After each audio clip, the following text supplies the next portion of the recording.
everything you need to fight the Trump administration.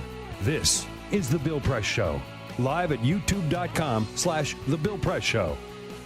Donald Trump gives himself a great big tax break and calls it tax reform. What do you say, everybody? On a Thursday, April 27. Hello. Great to see you. Thank you for joining us, and welcome to the program, The Bill Press Show, coming out to you live, coast to coast. Yes, all the way from San Francisco, Los Angeles, Seattle, Portland, all the way here to the East Coast, Washington, D.C., New York, Philadelphia, up and down the East Coast. And we are glad to have all of you with us, as well as all that great land in between, of course. I don't mean to ignore the Rust Belt or middle of America. We welcome you all to the Bill Press Show and look forward to bringing you up to date on the news of the day and getting your comments about what it all means to you. Lots going on today. Yes, indeed. The president unveiling his idea of tax reform yesterday raised more questions, we think, than it answers. Taking a look at the United States and how we rank in freedom of speech, not as well as you might think in terms of press freedoms. We are way down the list. We'll tell you all about that. Donald Trump, not content with undoing all the environmental regulations of President Obama, now signed an executive order yesterday, perhaps undoing all of the new national monuments that previous presidents and most recent presidents have created. So we got a lot to talk about. Look forward again to hearing from you, all of your comments on Twitter at BP Show.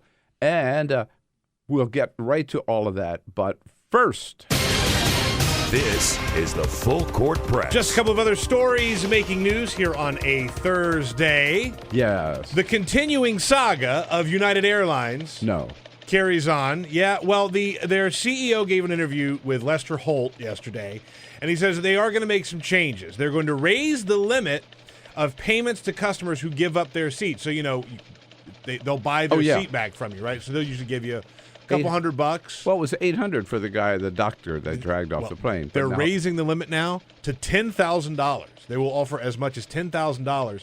And he says that they are going to reduce, but not eliminate, but reduce overbooking. That is the practice of selling more tickets than there are seats on the plane. So pretty watered-down version of but if you dangle reform. $10,000 in front of me and most Americans, I'll take that $10,000. You'll get our attention. I'll take that $10,000. Unless I had a really, really important reason to be where I was going. You can have my seat. And by the way, that's to put maybe one of their employees on a plane? That's ridiculous. Yeah, it's crazy. Insane. It's completely insane.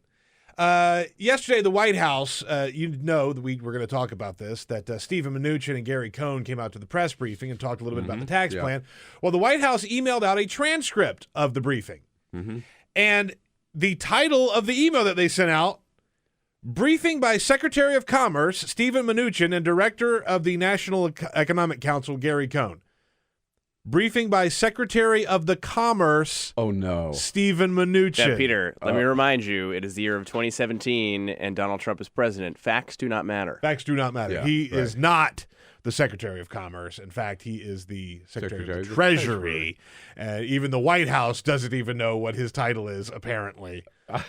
But that's the official thing from the White House. I got that. I saw that. I didn't even connect with me. I guess Bill Press, the new press secretary. It just makes sense. Yeah, exactly. And here's something that's going to hurt some people here in Washington, D.C., but not everybody, just our elected officials. When you go to the national airport here in Washington, D.C., there are 89 VIP parking spaces, very, very close to the terminal, that members of Congress can use when they head out of town. Coming this summer, they will no longer have that privilege. They are shutting it down to make room for parking for construction crews that are going to be upgrading the airport. Good. So members of Congress will no longer have those cushy parking spots. Good for them. Now, if they would only change the name and put it back to, thank you, National Airport. I didn't say and the other name. tear down the statue of you-know-who in front of that airport.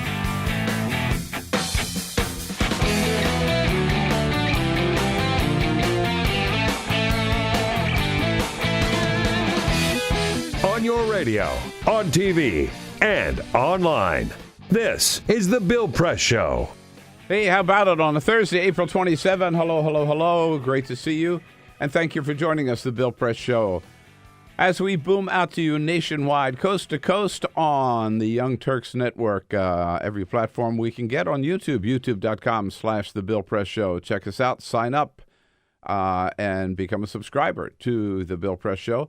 Check us out on Free Speech TV, yes, indeed, on as part of the DirecTV. And also on, one second here. One second here. Sorry. Yes.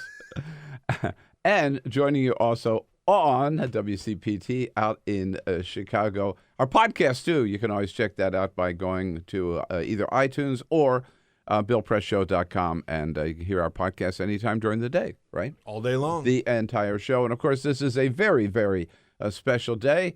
It is Bring Your Son or Daughter to Work Day. It is. Or your pet. Oh, no, not pets today. Not pets. Oh. And we have two outstanding members of the Ogburn family here joining us today, helping out in many, many ways. Mr. Gray Ogburn. Hello, Gray. How are you? Hello, I'm good. All right. Are you awake? Yeah, Kinda. actually, I'm pretty awake. You look like you're awake. Pretty awake? This is your fourth year that you've come here for Take Your Child to Work Day? Fourth or third?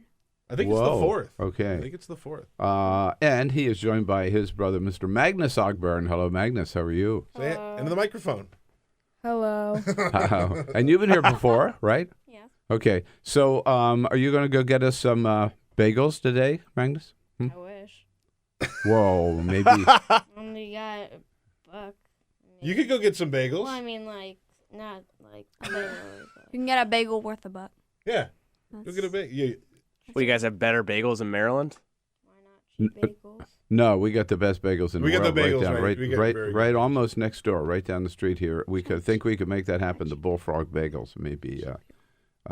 Rachel, money. yeah, Sounds good. maybe Ray could Cool. show you the way. And Me yeah, and maybe me and Magnus can both use your money and combine it for bagels. Cool. That'll work. how about that? That'll Okay. work. Sure. You guys should be bagel Hey, helpers. so listen, thanks for coming in today. Thanks for your help. Okay, You're welcome. and we'll see you at the end of the show and see what you think about all the news of the day. All right. Yeah, how about that? He didn't even ask you about Donald Trump, huh?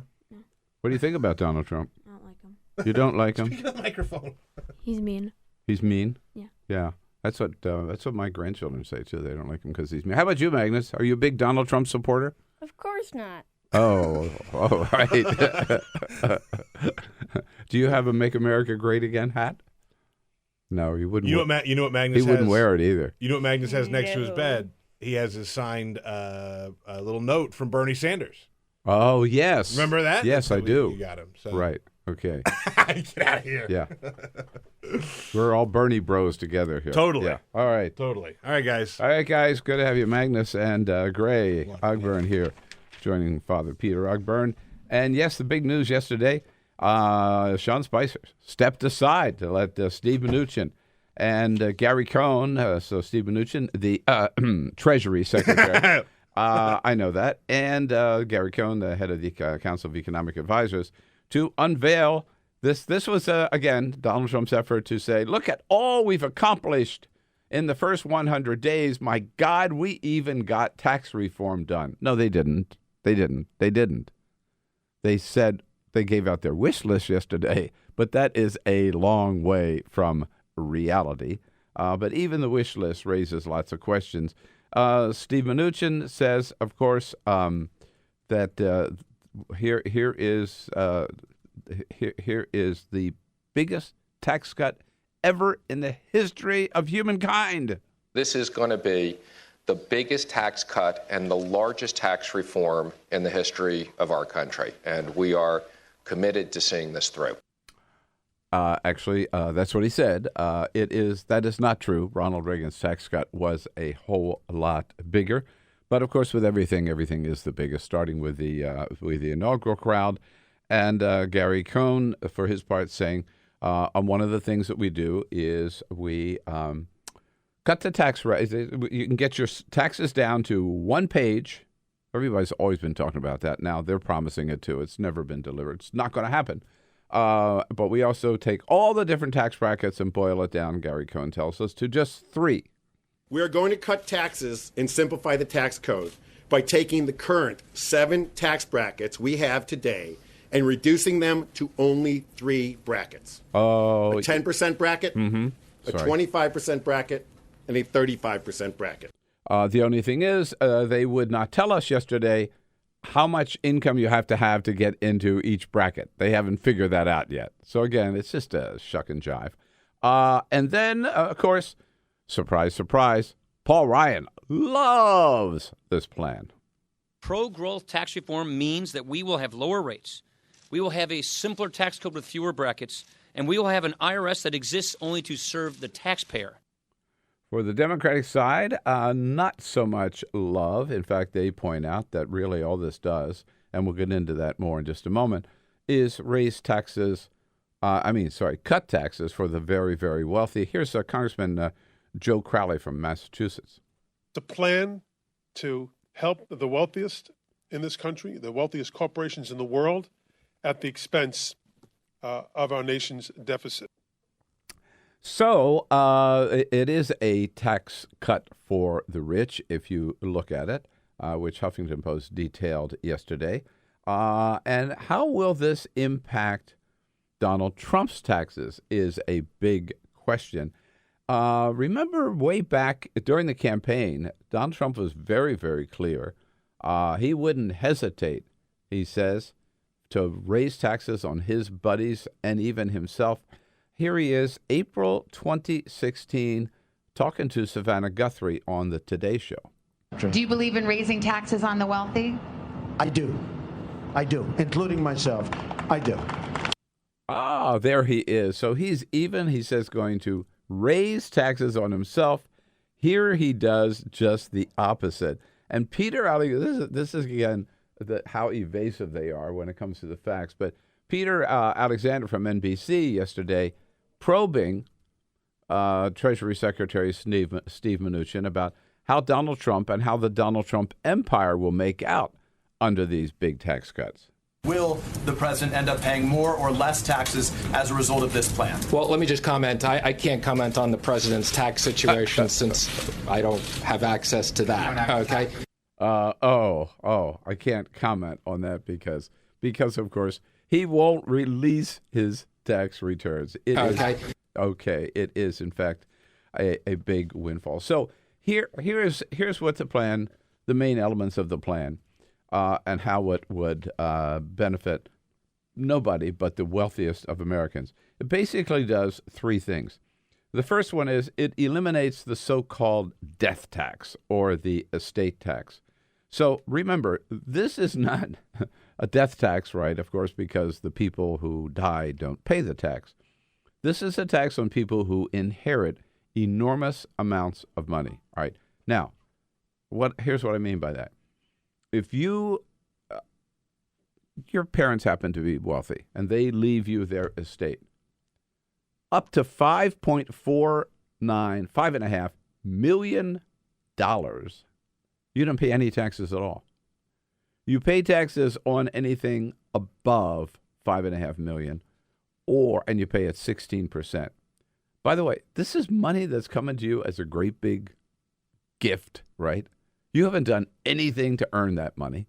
Why shouldn't you pay taxes on it? The hell, of course you should pay taxes on it.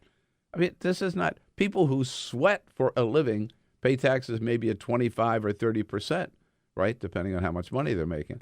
So add that up. For a couple, you can inherit $11 million without paying a penny of taxes, which means that 99.8% of estates never pay the estate tax. Yeah. So for that 0.2% of wealthy, huge Newport Beach, Newport, Rhode Island kind of mansion families, they're the only ones that pay this tax.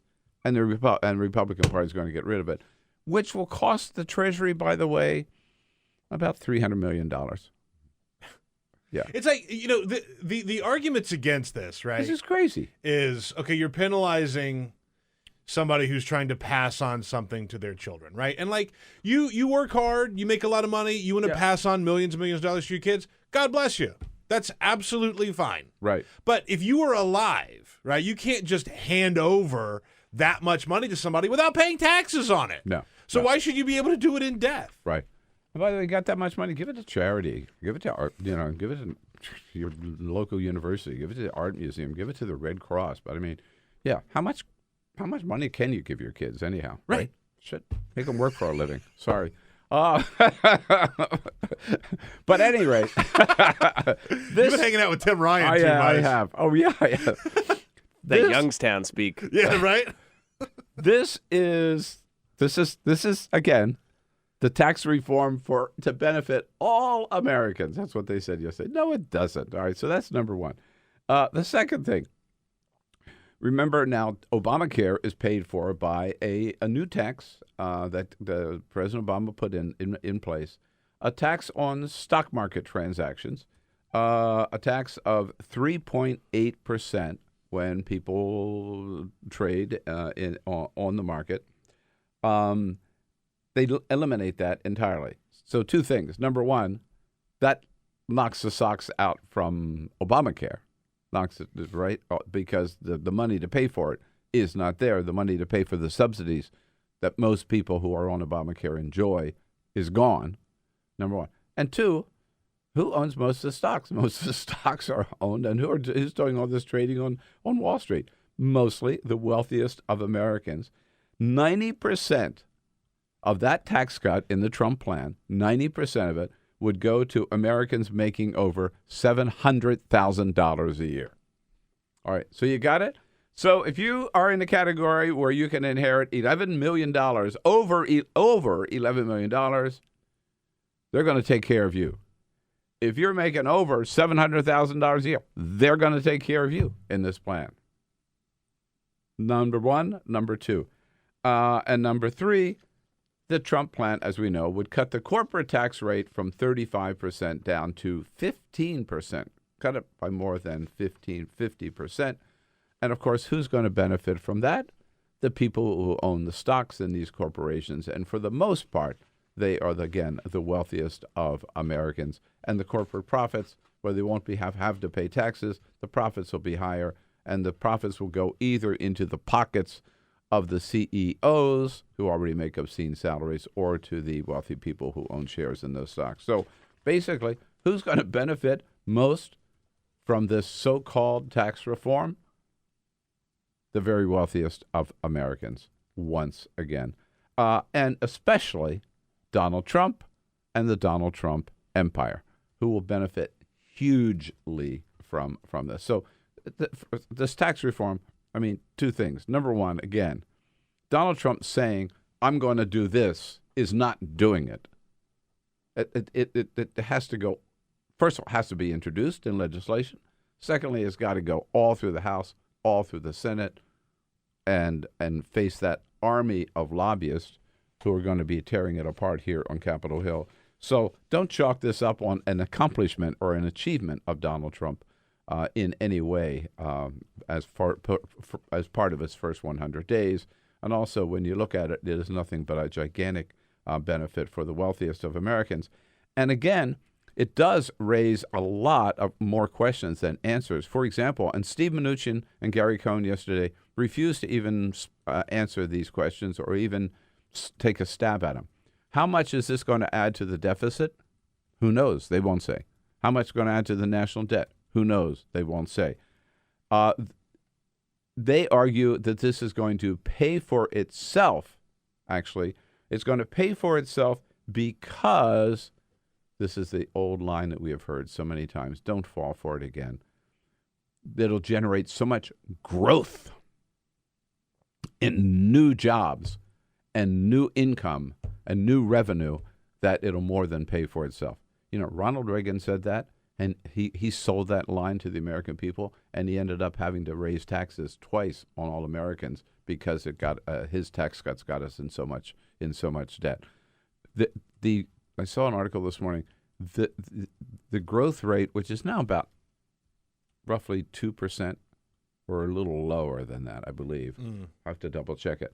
Anyway, the growth rate would have to be like 5% a year for these tax cuts to pay for themselves. And that's just simply not going to happen. It's just not going to happen. It's not going to happen. It's just not going to happen. So this idea, they always throw this fairy tale out there. Oh, we'll cut, and Republican after Republican after Republican. George W. Bush did the same thing with his tax cuts, remember? And where did that get us? Got us in the poorhouse, and it got us into the biggest recession since the Great Depression because of George Bush's tax cuts. So here, once again, they're throwing out this fairy tale. If we just cut taxes, the economy will soar, the revenue will come rushing in, and the deficit will be gone. No, you know what it does? It just adds to the deficit, adds to the debt, adds to the burden that our kids are going to have to pay, not us. That's the great big tax reform yesterday. It is, it's bad news. I'll tell you something else is bad news that caught my attention this morning. You know, you think of the United States, we are the land of the free, the land of the brave, particularly the First Amendment, freedom of the press. Yep, we do better than probably, we think we do better than any other country on the planet. Well, according to Reporters Without Borders, they just came out with their 2017 World Press Freedom Index.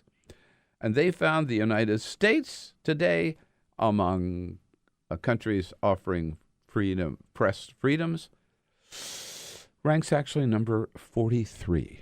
We rank 43. Hey, all right, we're in the top 50. Yeah, right. We are That's depressing. We are behind France, the United Kingdom, Belize, and Burkina Faso. Oh, God. Yeah. Behind Norway, Sweden, Finland, Denmark, and the Netherlands. They're the top 5. They're the top 5. Norway, Sweden, Finland, Denmark, and the Netherlands. Not the United States. Kind of feel like they've got some things figured out over there. Yeah, right. I think we're in good shape. Yeah. And of course, you know, part of that is the fact that we have got a president of the United States who has declared war on the media, who calls journalists dishonest, talks about the fake news all the time, and puts down the journal. Look, even this weekend, scheduling a 100-day rally in Harrisburg instead of going to the White House Correspondents' Dinner to show any sign of being willing to have a good working relationship with the media. But it all comes home to roost, and that's not something we can be proud of, something we should really be ashamed of. We're only going to get worse. We're only going to slip farther down that list under Trump. I mean, look, Barack Obama was not great for press freedom. Really wasn't. No, he was. Did not run a very transparent and open White House. Exactly. Yeah. And, you know, compared to Donald Trump, it's going to get a lot worse. Right. So tomorrow is a day that the government will or will not shut down. We'll get a take on that from former Congresswoman Donna Edwards, our good friend, who's going to join us in the next half hour. But that's Friday's deadline. Saturday is the 100-day mark where Donald Trump, of course, is touting that they've accomplished more than any other president in history, including FDR. And he really, really, really wants to get repeal of Obamacare passed so he can chalk that off and claim he did that in his first 100 days. We know their first attempt failed miserably, and they've been talking about maybe. Well, now they're still trying to get a bill out by tomorrow. And yesterday, the Freedom Caucus, the Tea Party caucus, which really is renamed the Freedom Caucus, led by Congressman Mark Meadows from North Carolina. They're the ones that killed the first attempt at repealing Obamacare. And yesterday, they've been working on this. They've been working on it. They came up with an alternative plan, and they have now endorsed the alternative plan, which they say they're going to get through. Here's Congressman Mark Meadows. I think that ultimately we will repeal and replace Obamacare, whether it's this vehicle or another vehicle, it'll be addressed. So they're actually going to roll it out and try to get a vote on it tomorrow. I thought the key word in that statement by Congressman Mark Meadows, Jamie, is the very first word. I think that I'm sorry. I think that ultimately we will repeal.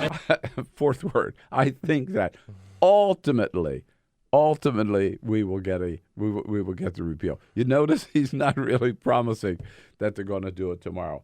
Or is there any way that they can get this health care reform bill, whatever it is, through the House and through the Senate and to the president's desk by the end of the week? No.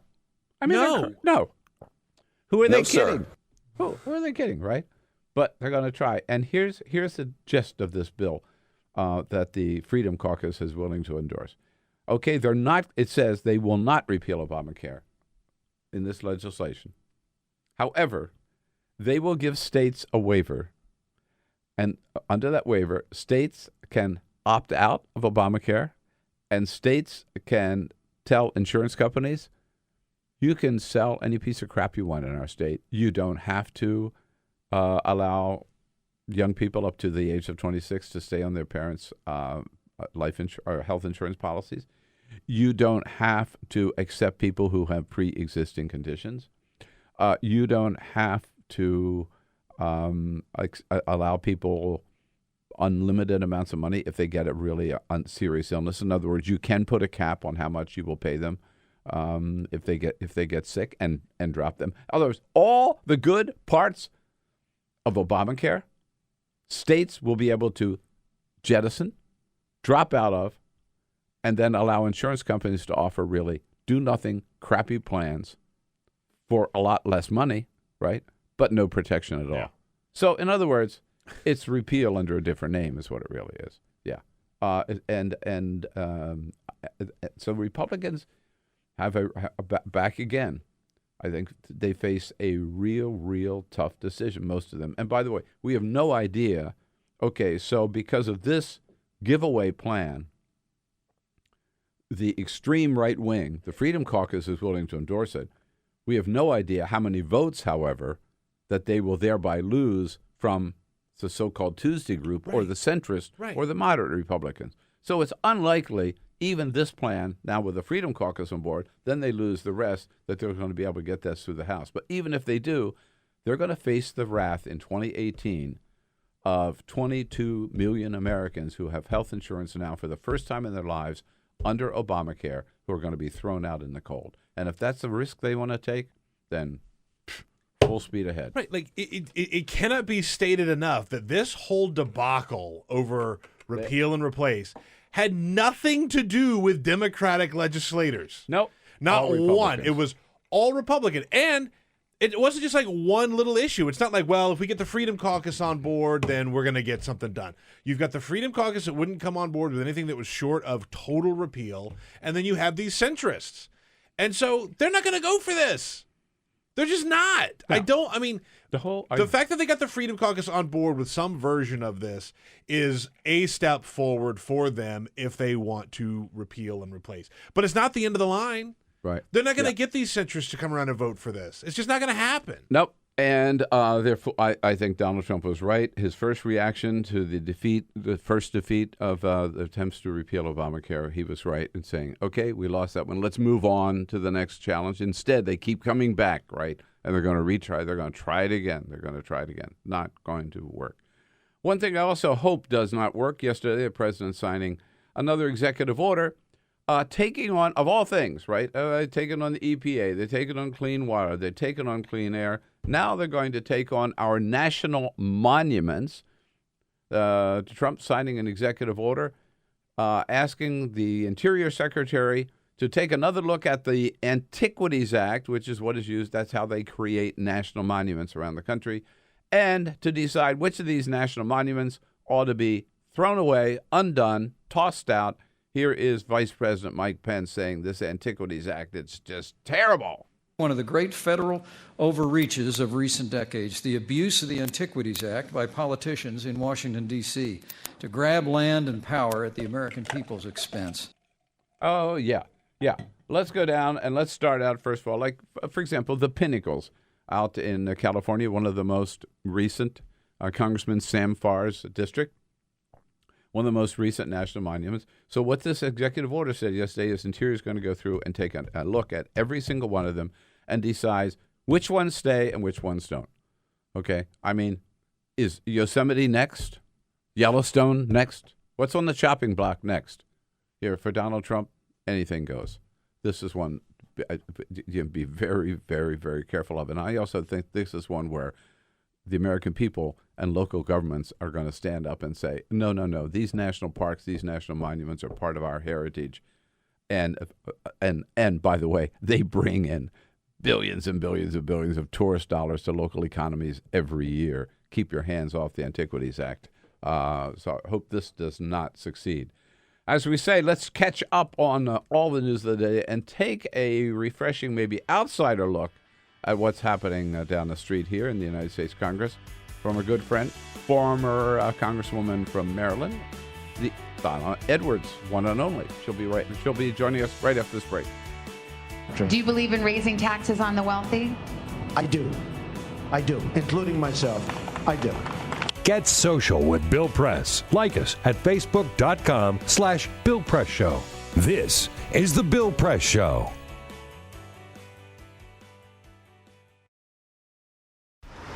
Look at you. You're at the top of your game.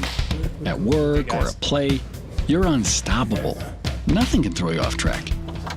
Oh, hey. She's cute. Nice going, man. Things are going great for you. You've earned a night out. Good drinks, good friends.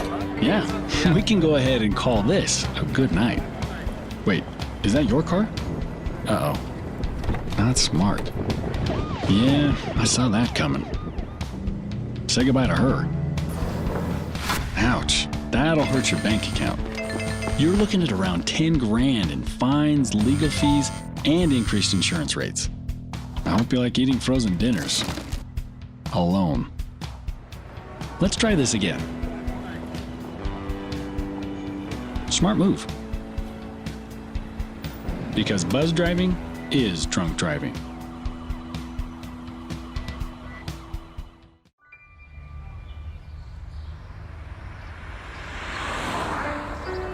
It's harder whenever there's a bigger group.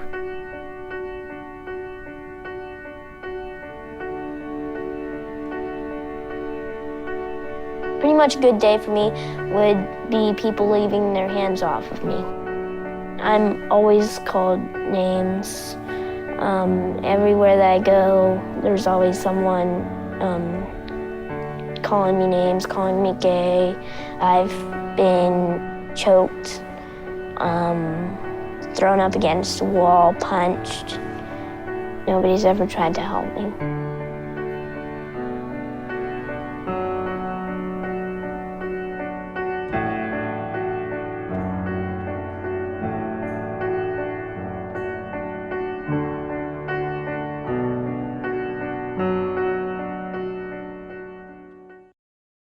Adventure can be found anywhere, but the best place to start is in the forest. I spy something beginning with S. Snow? No. Snow-covered trees? Nothing to do with snow. Head outside to discover incredible animals and beautiful plants that come together to create an unforgettable adventure. Wow. So grab your loved ones. Don't even. And explore a world of possibilities. Come on, this way. Visit discovertheforest.org to find the closest forest or park to you. Being prepared is a part of who you are, but it's especially important in the case of a disaster. Be informed about possible emergencies in your area. Make a plan that covers where you'll go in an emergency. Build a kit with the things you need to survive. There's no one more capable of planning for your situation than you. Start your plan today. Go to ready.gov/myplan.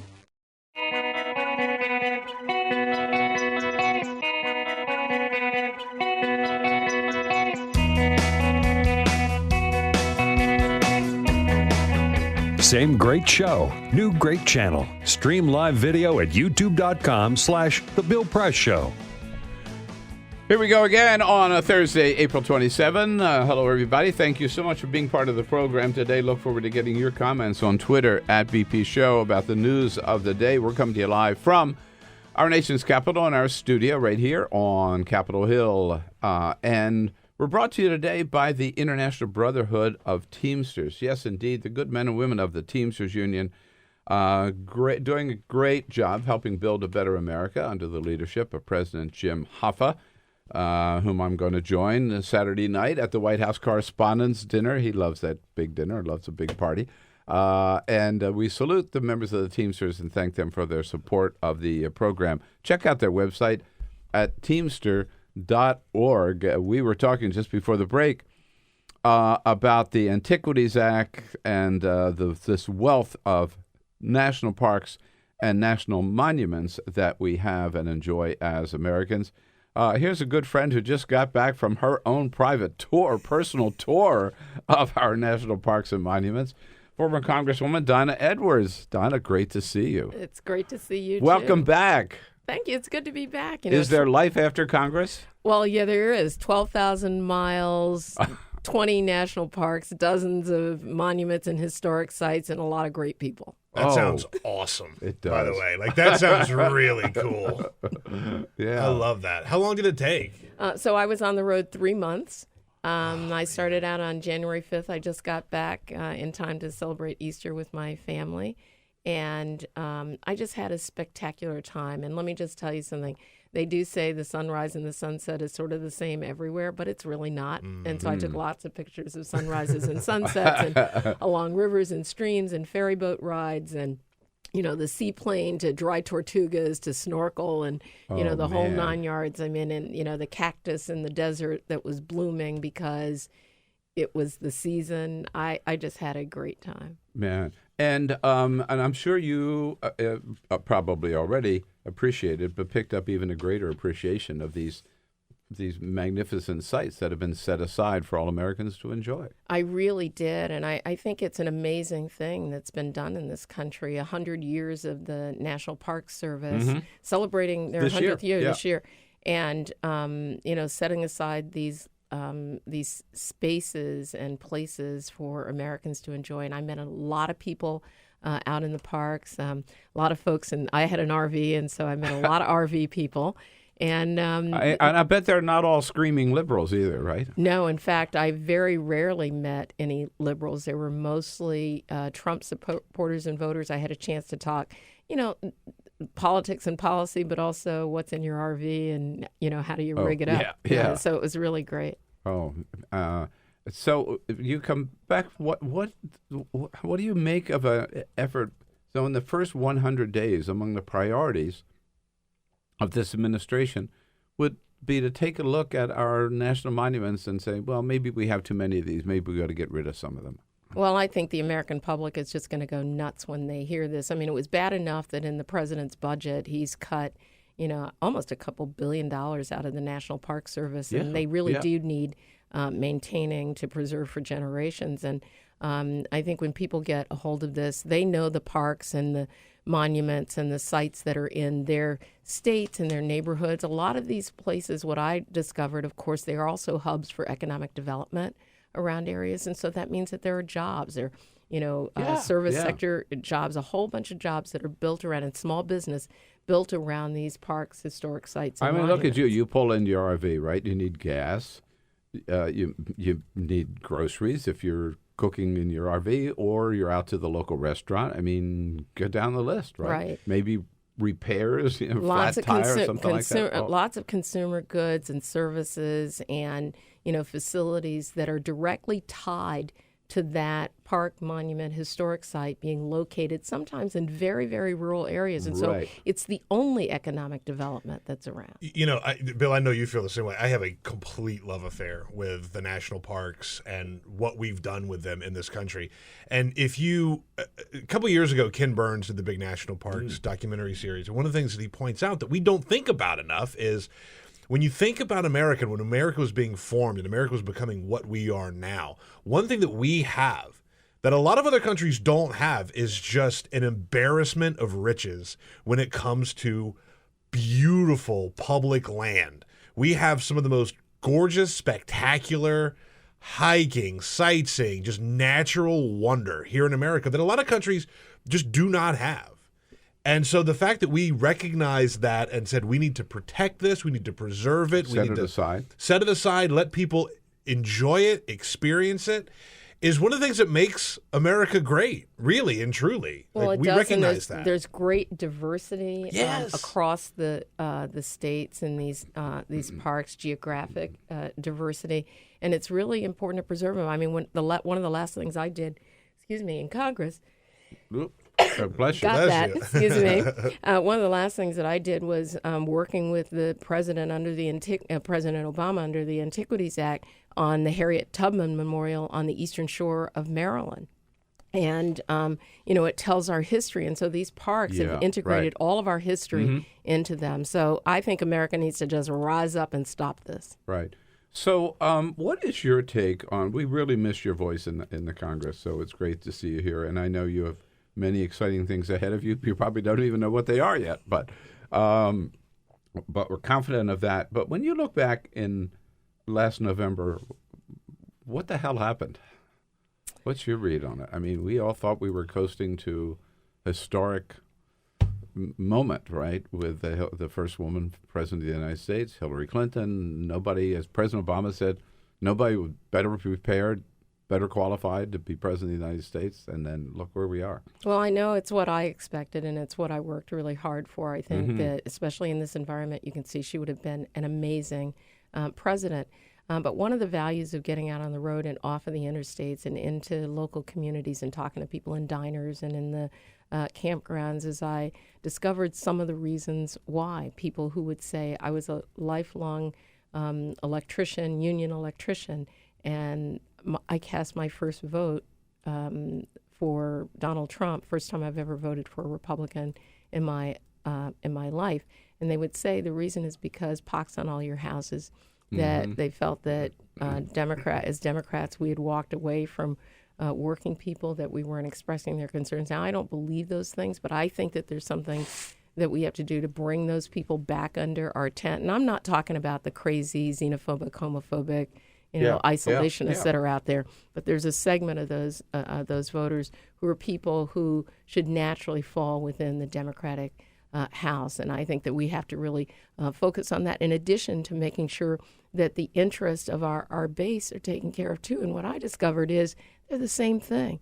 They're about jobs and opportunity and a future for their children and for their families. And, we have to distance ourselves from some of the forces within the Democratic Party that have worked against the interest of working people. And I heard that just over and over and over again. And so it wasn't like we love Donald Trump, not even we love all the things that he stands for and the things that he says. They didn't like that at all. But they were willing to take a chance because they just said they had wiped their hands of Democrats and Republicans, and they didn't even view him, frankly, as a Republican. And, of course, the irony is that when you look at the actual record, that the Democratic Party has done more to help those people than certainly Republicans who fight everything Democrats have tried to do in terms of minimum wage or the ability to form a union or whatever, right? But the perception was the party had abandoned them. So you think the Democratic Party needs a little shake-up, a tune-up? Well, I have long thought that. And, I'm a Democrat. I'm a lifelong Democrat. I love my party. But sometimes we do some really bad and stupid things, and I think it's important for Democrats to own that, to reclaim and rebuild our party. And I do a little push-pull because I don't like the idea that the people who are out there who are saying I'm not really a Democrat get to come and rebuild the party. It's up to us to do that, and I'm excited to be a part of that.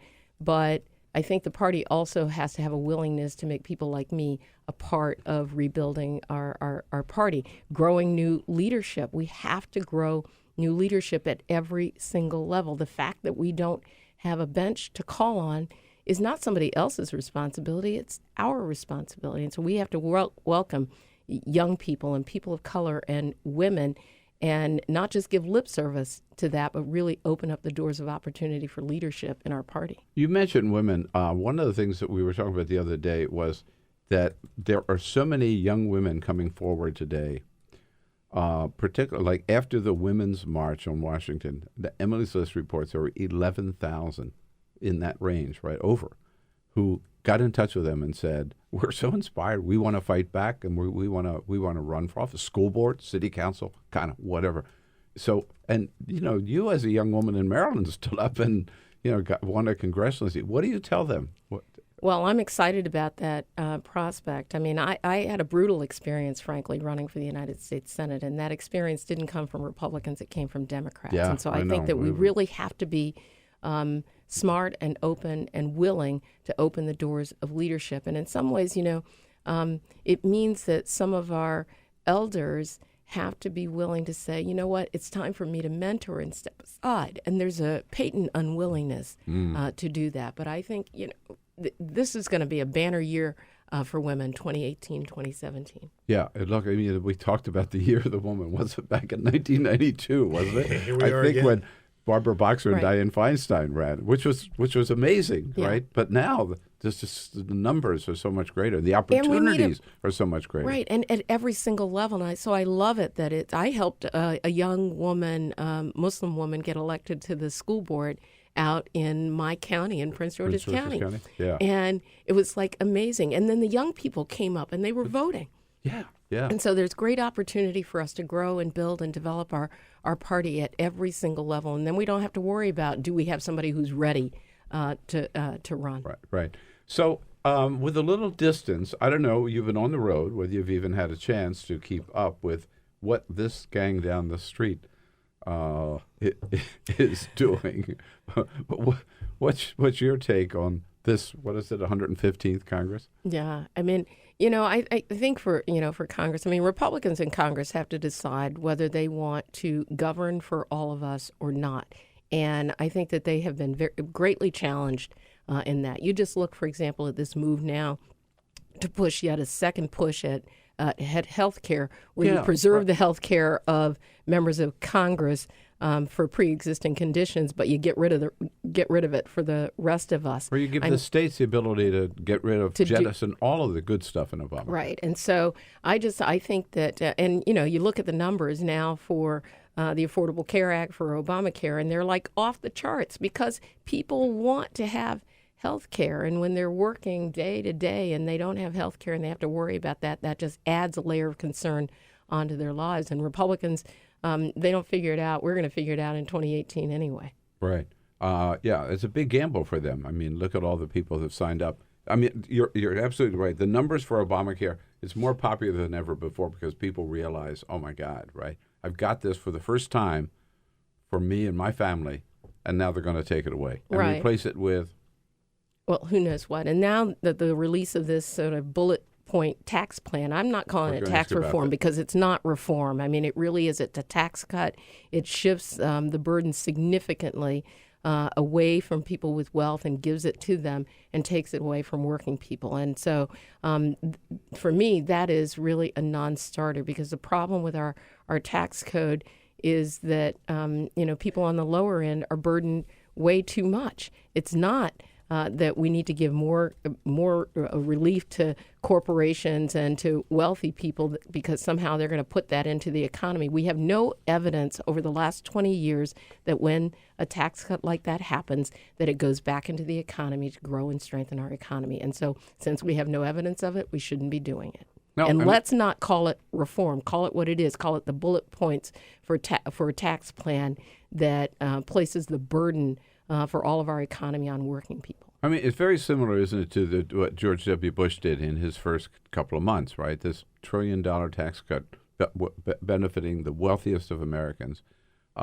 is the Donald Trump plan. And then the burden for the cost of it and the payment of it to future generations because it just adds to the deficit. And so for these people who are, the deficit hawks, get a grip because this idea, if implemented, will be a disaster for future generations. And, we've got to, get good, go out in our communities, resist and organize and educate. And when people know the facts, then they can make an informed decision about whether this represents their interests or it represents some other, corporate special interests. Saturday is the first 100-day deadline. We all give the scorecard or the report card for Donald Trump for his first 100 days. If you were a teacher rating Donald, giving his report card, your grade. Well, I'll give him a D- because when you write your name on the paper, you get that counts for something. some credit.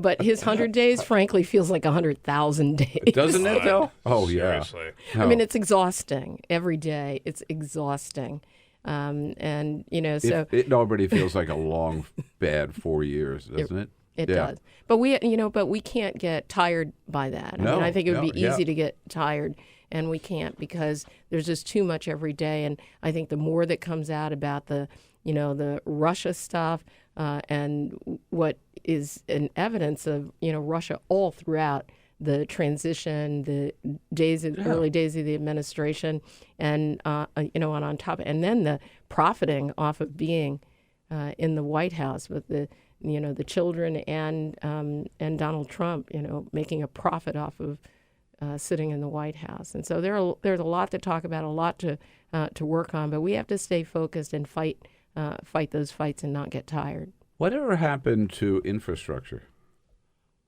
Well, I can tell you, having driven 12,000 miles across the country, we need to invest in the nation's infrastructure at every single level. Let me assure you. Yeah. And those would be jobs. And it would seem to me that if you really want to work on something that's bipartisan, you would be able to pull that together. And why it is that for infrastructure, you're not willing to do deficit spending, but for a tax cut for corporations, you're willing to do deficit spending. That, to me, doesn't make sense. And roads, bridges, all of our infrastructure, broadband, I mean, to go through swaths of the country where people don't have broadband access. And that's what I experienced because I had to get off of the interstates and, into rural communities. Right. That's infrastructure. That would put, just thousands and thousands of people back to work again. Yeah.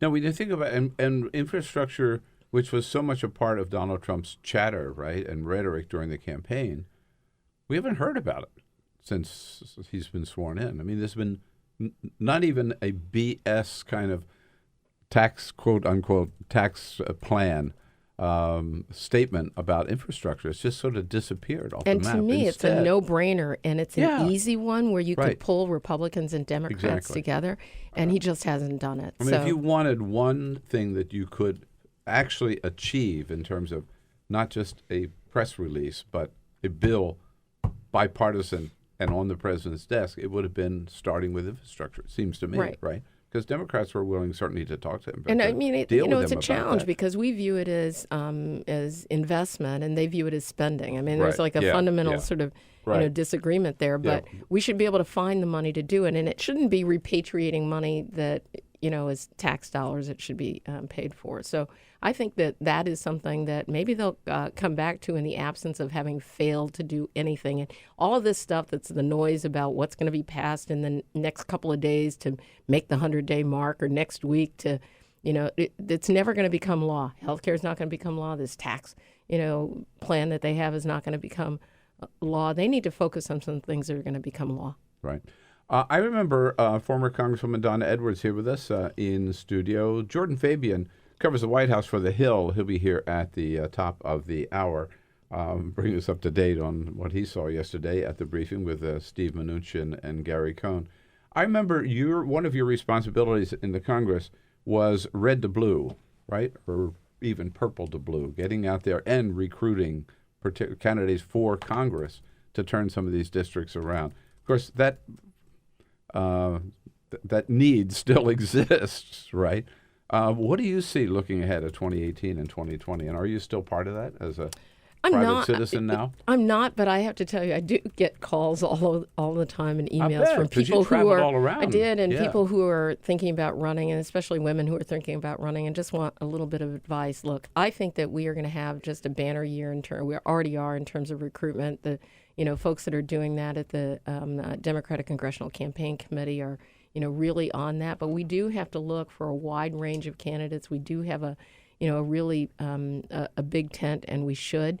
And we have to stay focused on what our message is, and it can't be like every message for everything. And I think that can sometimes be a challenge for us as Democrats because it just is.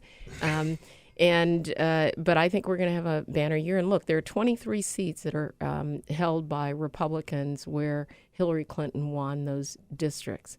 That is a very favorable outlook for us and a good starting point. And then we add to that. And the more that, if they want to take away, if the Republicans want to take away pre-existing conditions, I'm going to tell you something. Let's run that ad. If they want to give themselves health care but not give it to the American people, I'm not even good at writing stuff. I'll write that ad. And so I think there's going to be a great opportunity. And, it's not about a win or a loss and Republicans and Democrats. It's about what is it we're going to do to focus on the needs of the American people, to focus on getting people back to work and changing prospects for technology and the way it impacts our daily lives. And if Democrats can stay focused on those things, then we have a case to make to the American people. Just sitting here with you listening, I know you had a very important Senate race last fall, so you were otherwise preoccupied. But the thought went through my head, if only you had run for Democratic National Committee chair or national chair of the Democratic Party. Well, I watched the run.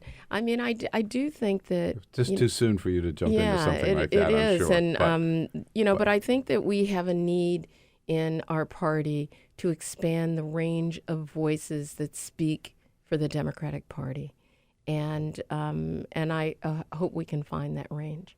Yeah. We were. So you said 23 districts. That's significant.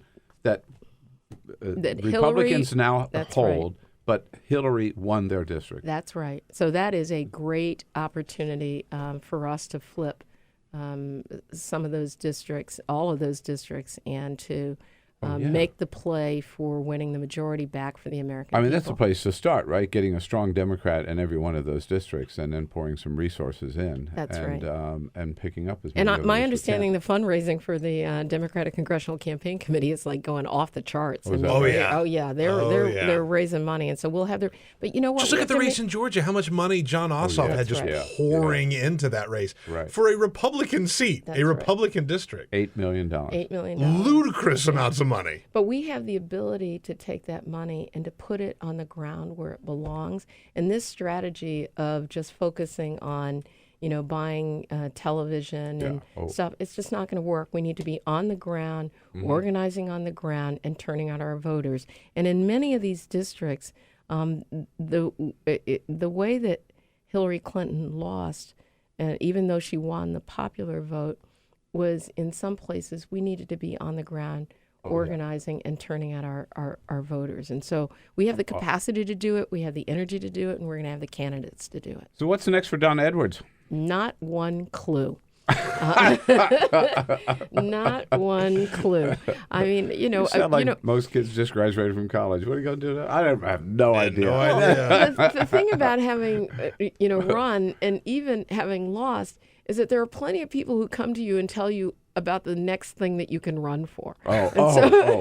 It's just extraordinary. And so I've been just, really unpacking and trying to put my life together back in my home and my community. And I think there's a lot of work to do in local communities and, to grow our party and to grow us. And I hope I play a role in doing that, right here in the suburbs in Prince George's County. I know, absolutely. Well, more than that, yes, important in Prince George's County, but we need your voice nationwide too, and I'm sure it will be there in some capacity. Thanks so much, Donna Edwards, for coming in to see us. Okay? Thanks for having me. All right. She's on the road with Donna Edwards and Jordan Fabian joining us next. This is the Bill Press Show.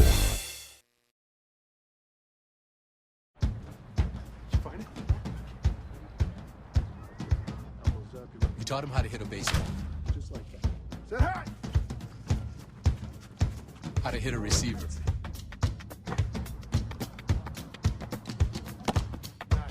The strike zone. The net. You taught him how to hit the upper corner.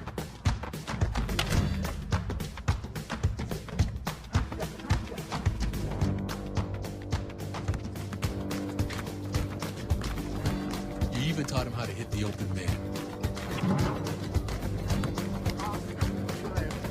much time have you spent teaching him what not to hit?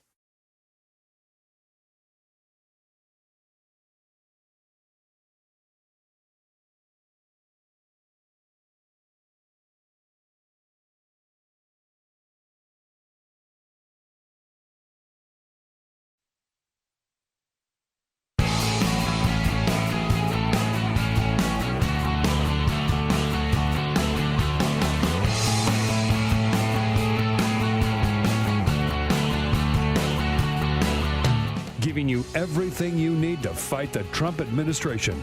This is The Bill Press Show. Live at youtube.com/The Bill Press Show. Donald Trump just gave himself a great big tax cut and called it tax reform. Hey, what do you say? Hello, everybody. Here we go. It is The Bill Press Show coming to you live from Washington, D.C. Great to see you today on a Thursday, April 27. Yes, the big news of the day, the Trump White House rolling out its so-called tax reform plan yesterday, and getting a lot of praise from Republicans and Democrats, just saying it's a great big plan to cut taxes for the wealthiest of Americans. And we found out that in terms of freedom of the press, the United States ranks actually number 43 in the world, behind France, the UK, Belize, and just about every other country you can name.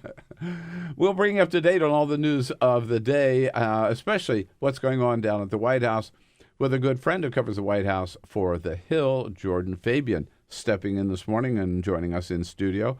Jordan, man, there's not a moment's rest down at the White House these days, huh? They're really trying to ramp it up ahead of this 100-day thing, which they claim is ridiculous. Which doesn't matter. Right. It doesn't matter at all, but they're really trying to ramp it up. Yeah. It is amazing. On the one hand, they say it's a ridiculous standard, and on the other hand, all this 100-day stuff this week, it's just rushing to follow it, right? Yeah, and look, there's a lot of noise happening, and you have to sort of sift through what's the noise and what is real. Right.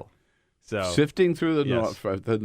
distinguishing the noise from the real, that's what we'll be doing with Jordan Fabian this half hour, and with your help, too, on Twitter, @BP Show. But first, this is the Full Court Press. Yes, indeed. Just a couple of other stories making news. This is going to be a very, very interesting showdown to watch, because yesterday, the FCC, the new FCC under Donald Trump, announced a plan that they are going to roll back the FCC under Obama, their plans mandating an open internet. Yes, in fact, here we are again fighting about net neutrality. The FCC chairman made the announcement saying that they're going to try and undo this big decision of the Obama era that forced internet providers to behave more like telephone companies, essentially, right? You didn't limit the amount of data that people could access, and they announced that they're going to try and roll that back. So yet again, the economics are simple here. The more heavily you regulate something, the less of it you're going to get. Sounds awfully Trumpian there with that statement. I don't know. I thought we had fought this battle and won it and moved on. We had. Yeah. And yet here we are again fighting over it. I don't like to go back to. No, I don't want to go back to this, and I'm not sure why, but this is where we are. Whole Foods. You like Whole Foods? You shop at Whole Foods? Once in a while. Yeah, sure. Well, first of all, there's none in the neighborhood, right? Right. There's a new one. Oh, yeah, there's one over at H Street. It's not that far. I mean, it's H Street, but... Look at Bill. They're putting one in Navy Yard, too. Oh, yeah, right. Yeah, and they are putting one in Navy Navy Yard. Really close. Yeah, okay. Well, Whole Foods... They're great. They're expensive, but... Whole paycheck. Some people call it whole paycheck. Yeah, right. It's a little expensive. Well, Albertsons, grocery chain Albertsons is exploring the idea of buying Whole Foods. Could they buy Whole Foods? We're about to find out. They said that they're interested, and they're putting together a deal to see if they could buy Whole Foods. So I'm not totally sure what that would look like, but we might find out here. What's Albertsons? You ever been to an Albertsons? No. Oh, no. It's a supermarket chain. Yeah. I'm not sure. So it's West Coast for sure, right? And then they also have some in Florida. But yeah, they're not in here in the immediate area. I literally have never heard of them. Really? Yeah. They're big. They're big. They're kind of like they're like a Safeway type thing, right? Supermarket king Ron Burkle started out, I think, by buying Albertsons. Yeah. Yeah. So I just know them from California. No, Albertsons could buy Whole Foods. And one final quick story: Ann Coulter, who was supposed to speak at UC Berkeley, it was canceled. Then it was brought back up again, and now it has been canceled again. And Coulter has canceled it, she says, citing safety fears because of potentially violent protesting. Yeah, I let anybody speak on campus. I don't get this whole movement. You don't have to go see it. Certain people. No.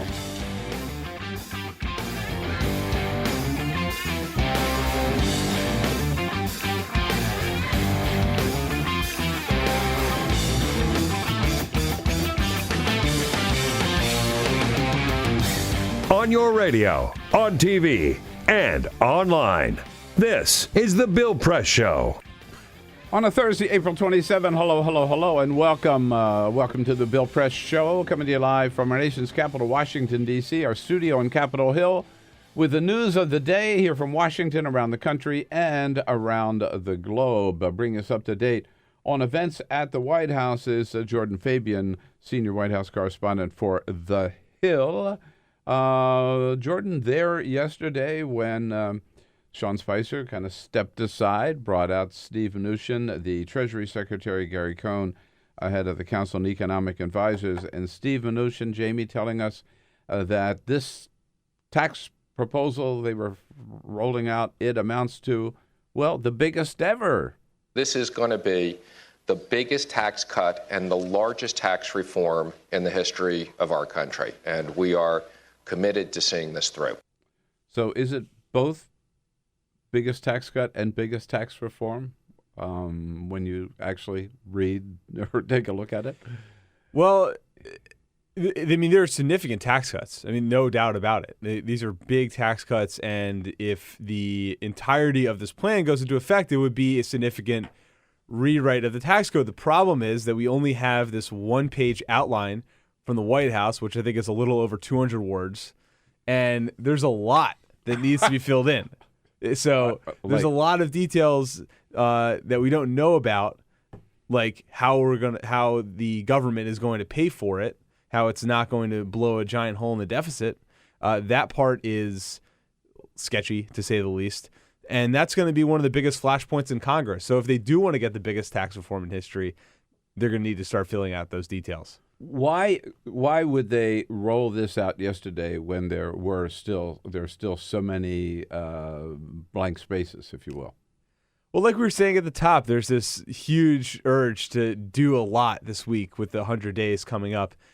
President Trump did call that benchmark ridiculous, but he rolled out a major list of promises during his campaign that said he would get X, Y, and Z done by day 100. And one of those things was putting forward tax reform. So what we saw yesterday was basically what he had proposed on the campaign trail, not much more. So, a lot of his aides saying that they've been working for this plan for months, but we didn't see a lot of that work reflected in the document that was put out yesterday. I thought that Peter Alexander from NBC News asked one of the most pertinent questions yesterday. Let's take a look at how this plan would impact Mr. Trump himself. Will the president end up paying more or less taxes as a result of this plan? Well, let me just comment. I can't comment on the president's tax situation since I don't have access to that. Okay. Yeah, duh, right? I can't comment because he won't release his tax returns. Yeah, and that was one of the other headlines that came out of that briefing was Steve Mnuchin, the Treasury Secretary, saying straight up, President Trump's not going to release his tax reforms. Right. No excuses about the audit, no other kind of this or that. It was just very straightforward. He's not going to do it. So that was kind of the first time we've heard it put it that way. So it's very interesting. Right. Yes. But when you do look at it, it's just even the headlines of you getting rid of the estate tax, cutting corporate profits, getting rid of the tax on stock transactions. Mm-hmm. To a large extent, this does. So we know it benefits the wealthiest of Americans. What does it do for average Americans? Anything? Well, it does a few things. I mean, it does the standard deductions raised to $24,000, so people are going to be able to save some money there.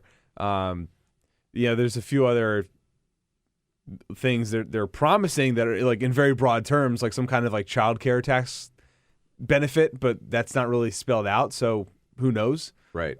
But back to the point about President Trump benefiting, one of the biggest things that could benefit him is that they're repealing the alternative minimum tax. Now, in the one tax document we have from President Trump from 2005, the bulk of his taxes were paid through the AMT. So that is, you remember that document that Rachel Maddow he paid. I forget that whole right. Oh yeah. You might have changed the channel before she got to the details, but that was one of the key details in there. I hadn't thought about that in a while. Oh. Yeah. Sorry, Peter. That's all right. It's just brutal. Oh, but I didn't realize that was alternative minimum tax. Yes. So that was that was one of the main reasons he got hit with that huge tax bill was this alternative minimum tax, and now they're getting rid of this. Yes, so you might say that President Trump might benefit from this plan. So for the last 2 weeks, you and I have heard almost every day. I'd say not almost every single day. Sean Spicer touting the 100 days as the just dazzling, right? That they've accomplished so much. When you really compare the rhetoric with the reality, how much has he accomplished in the first 100 days? He's done a lot, but he's not accomplished very much, if that makes sense. So he's totally. He's done a lot of he's done a lot of these executive order signings and bill signings for kind of small bore legislation.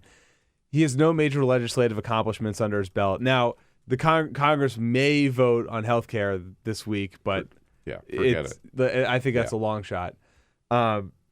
They have this tax reform thing, but it's not really a full plan. It's not fully baked. And that's going to be a very difficult climb in Congress. So I think, in the accomplishment section, you can put, accomplishment if you want to put it that way, he's done a lot to crack down on immigration enforcement. That's something he's actually done. He's had this missile strike on Syria. But outside of that, it's hard to think of many things that he's done in concrete action. I was talking yesterday, actually, on MSNBC with Steve Kornacki about what I call the Big Five, right? If you look at the Big Five. So, like, infrastructure was one of them, tax reform, repeal of Obamacare, whatever the other. But they haven't happened, right? No. I'm sorry. There was another one, congressional. He spelled these out in the speech in Gettysburg in October 2016. Right. He made that's the problem. Points. Right. He made the first 100 days is not really a great benchmark to judge presidents. I mean, and talk to any historian, they'll tell you that. Yeah. But he set this benchmark for himself, and that's why there's this huge focus on this week. Right. But so the biggest things, I know, the other one, the Muslim ban. Yes, which is now on hold. Yes. Now sanctuary cities on hold. And there seems to be this attempt to confuse issuing a press release or making a statement, like almost another campaign promise, with getting something done. It's not really the same, right? Like yesterday does not amount to whatever you think of it. Tax reform, it just amounts to another campaign promise. Yeah, and basically. Look, I think it's not only emblematic of President Trump, but it's the Republican Party as a whole. They're used to being an opposition party for the last 8 years. That's what they've done. And I think now they're coming to realize that governing is a lot harder. And you talk to senior officials in the White House and people in Congress, people I've spoken to over the last week about this 100-day thing, and that's kind of what they'll tell you is behind the scenes. But yeah, they realize it's kind of a struggle to switch modes that quickly. Right. You had some unusual visitors at the White House yesterday, a whole busload of them. Huh? Yes. How did that go? And tell us about it. Well, so almost all 100 senators came over in two charter buses, one of which we noticed the back window was being held together with duct tape. So that was they really shelled out. Really? Not kidding. Yeah, not kidding. Only the best. Yes. Oh God. It's like these are the people governing our country, just coming in on. So they actually the bus from Major League. Yeah, right. They invited all 100 members of the Senate to come down to the White House for a briefing on North Korea. That's right. So. Yeah, President Trump, the reason they could have had this briefing over in Congress, but they decided to have it at the White House because President Trump wanted to come by. And from what we heard, it was kind of a, he's trying to convey that he wants to get serious about North Korea, that he is serious about North Korea, and really that he's commander-in-chief and he's got it under control. I mean, that was kind of after talking to some senators who were there, that was kind of the major takeaway. I mean, most people said they didn't learn many new things about the North Korean nuclear threat that hasn't already been out there. One senator, Chris Coons, said he did learn some new things, but others said they didn't. Right. So it was classified, so it's kind of hard to know exactly what was discussed. We do know that they did not talk about preemptive military strikes, and that they did not talk about sanctions. Did any of the senators come out to the stakeout position after the meeting? A bunch of us were kind of hanging out on the West Wing driveway, which is right outside the briefing room for listeners, and waiting for people to come out. And Chris Coons was the only person who kind of showed up, and I think he was doing some kind of cable hit. Mm-hmm. So there was this huge throng of reporters who just rushed him and got him to talk. But other than that, senators were talking up at the Capitol to our colleagues. Yeah. You mentioned, and here is Senator Coons saying, he learned a little bit. Mm-hmm. Senator Coons from Delaware. I'm encouraged with what we heard about steps that are being taken both to engage our allies around the world and to make this China's problem, because China really is the single largest supporter of the North Korean regime. Jeff Merkley from Oregon on, I think it was CNN last night, not so impressed. They said that the era of strategic patience is over. So what is the new era? Do they have a name and a strategy for that? The answer is not yet. Are they willing to share how they're working out the series of options so that the pressure converts to achieving the goal? They're not willing to share that yet. We learned nothing you couldn't read in the newspaper. With Jeff Merkley. And as you said, almost all of them showed up. Bernie Sanders decided to stay away. What I did not want to be is part of a photo opportunity or a political effort on the part of the White House. The issue of North Korea is enormously important, and we need bipartisan efforts to control North Korea's very aggressive nuclear efforts. But I did not want to be part of a road show for the White House. The road show. Like a literal road show. Literally put them on a bus and put them on the road. But I want to be part of a road show for. I've been a part of plenty of road shows in my day. This is not one I'm going to be a part of. Thank you. But, there still remains this question of North Korea, Jordan, and the rhetoric on North Korea. They've been really ratcheting it up lately. So where's it all leading? It's not clear. I mean, so we heard we were in a briefing yesterday with one top administration official who said that military preparations for North Korea are underway. Now, we asked him what that means. Does that mean this aircraft carrier that was supposed to be coming is coming, or are we talking about more serious things? Preemptive military strikes, more missile batteries in South Korea. Wouldn't say. And apparently this wasn't discussed at the meeting. So I think they're trying to rattle the saber, but as far as going forward and doing something, not clear yet. Right. And the idea that China's going to save our bacon? Hard to say. Probably. I think it's tough. I mean, the biggest thing China can do is stop sending military supplies to North Korea or materials for them to build ballistic missiles and military equipment. That's the one practical step they could take, and it's been kind of inconsistent over in the past, and not clear whether they're going to stop sending that in the future. We'll have to see. Yeah, I think it's a big gamble to think that China's suddenly going to reverse against one of its big allies. Yeah, I think, look, President Trump thought that he was going to be able to snap his finger and get him to do it, and then he had this meeting down in Mar-a-Lago and said after 10 minutes of talking with President Xi Jinping that, it's more complicated than I thought. Isn't that weird? Yes. How many things Trump is finding out? This is a little bit more complicated than I thought it was going to be. Yes. No S. Really? No kidding. Being president of the United States is a little more difficult than you thought it was going to By the way, you don't say. Even healthcare. Yeah, even healthcare. Who could have possibly seen it being such a difficult issue? I think we're in good shape. I think we're in good shape. One thing we haven't heard a lot about this week, tell me, is it all the Steve Bannon, Jared Kushner battle for control and influence in the White House. Suddenly, we're not talking about this. That means it's all resolved and it's all not quite. kumbaya. Not quite. No? In fact, we saw a little bit of this bubble up yesterday when we heard that there was this executive order, draft order being floated around to withdraw from NAFTA. Oh, and this was good. This was a Steve Bannon and company creation. Okay, so.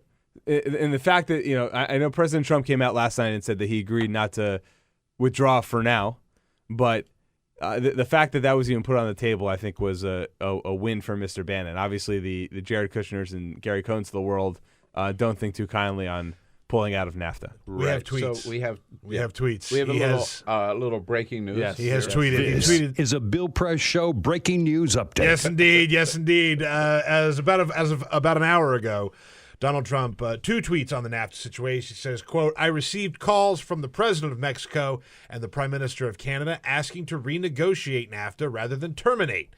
I agreed." Next tweet. "Subject to the fact that if we do not reach a fair deal for all, we will then terminate NAFTA. Relationships are good. Deal very possible." Right. That's his official stance what's via left, Twitter. What's left unsaid there is that it wasn't just, Trudeau and Enrique Peña Nieto saying you can't do this. It was pretty much every single Republican in Congress and the entire U.S. business community.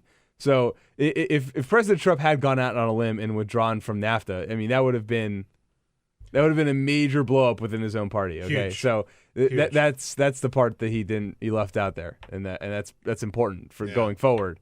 For future threats to pull out. He has a habit of leaving that detail out of some of these conflicts that he finds himself with, like health care, which he blamed on the Democrats, which is not a Democratic problem. Yes. But if you will, this is another one of those promises, first 100 days out of NAFTA, which is not going to happen. Yeah, and I think that was the impetus for that talk of the executive action, was that, from what we were hearing from sources, the language was almost identical to what we saw in the 100 days document, which was, renegotiate or withdraw. And so there you have it. Setback this week on sanctuary cities. What was the reaction from the White House to the judicial ruling out of San Francisco? Reince Priebus called the Ninth Circuit bananas. It wasn't the Ninth Circuit that blocked it, by the way. Right. But the Ninth Circuit has borne the blunt of... that's their jurisdiction, so they will get the appeal will go to them, right? Yes. Yeah. But other than calling them so-called judges or attacking the Ninth Circuit as being, fringe liberals or whatever, what do they do? Well, beneath the rhetoric, they're going to appeal. We've been told that they're going to appeal and that they're confident they can win if it comes to the Supreme Court. Right now, so this wasn't a ruling against the order. It was blocking it from taking effect while the broader lawsuit on the merits goes through the court system. So this is just on this restraining order, the same kind of restraining order that was placed on the travel ban. So this is going to be the point is it's going to be a long legal battle. The Trump administration wants to fight this to the end, and this could take months or years to resolve. We'll see. But doesn't it speak to the judge, as I understand, I haven't read the entire ruling, but the ruling was that the president exceeded his legal authority under the Constitution with this ruling, that this was something that only Congress could do. Right. So does this speak to a problem of basic homework not being done at the White House before they issue these executive orders? Yeah, on the travel ban, definitely. On this one, I'm not so sure, but yes. Look, the travel ban. Everyone remembers the rollout of that. It was super hasty. It was. You read it. It was poorly written. I've covered immigration for a long time, and they were citing the wrong portions of immigration law to justify parts of it. It was a mess, to be honest, and I think that shows they have a shoestring staff at the White House. They don't have a ton of experts working on this kind of stuff. They've now staffed up a little more, but still, you think the legal vetting would be a little stronger. That being said, the legal vetting was stronger during the Obama administration, and his DAPA executive action on immigration was also blocked. So there's really once you get into the court system, there's no telling what's going to happen. Right. And that whole question about executive authority, congressional authority is something we've been dealing with for a long time. Yes. What impact do you think, if any, with the president's refusal to attend our big dinner Saturday night? Well, the biggest thing that's going to happen is this split screen, right? When he's going to go to this rally on Saturday night in Harrisburg, Pennsylvania, and fire up his base. And so you look on the he's a television guy, and what he's going to get is CNN and MSNBC and Fox News putting him talking to his voters, and a bunch of journalists wearing tuxedos, sipping cocktails, and enjoying themselves on the other side. So I think that was a visual he wanted. And I think there's no doubt about who wins that split screen contest. There's no doubt. I mean, right? He's no dummy when it comes to a TV production. Absolutely. Yeah, absolutely. But it does kind of it certainly takes the wind out of the sails of the White House Correspondent. Like last year, CNN, I know, and a couple other places, they just carried the White House Correspondents' Dinner in its entirety. Even the dead down times when people were just eating and they had people talking over it. Then they got to. They had 6 panels. They had their whole thing. It was a whole night centered around it. So now what are they going to do? I mean, I guess they'll just take Trump, right? I doubt that they're going to take the speeches from the White House Correspondents' Dinner. There's no way. I mean, they might take the comedian. They might take Woodward and Bernstein, but maybe, right? They're definitely going to take Trump. That much. Look, is no disrespect clear. to Woodward and Bernstein, but who's going to get better ratings? Exactly. Woodward and Bernstein or Trump at a rally? Exactly. Yeah. So you have Trump talking, and then this little box in the corner of the people who are supposed to be covering him having a good time. I thought one of the funniest statements this week that we read, where someone at one of these exchanges asked the president whether he was going to fire Sean Spicer. And he said, "Of course, I'm not going to fire him. He gets great ratings." Oh, yeah. It's amazing.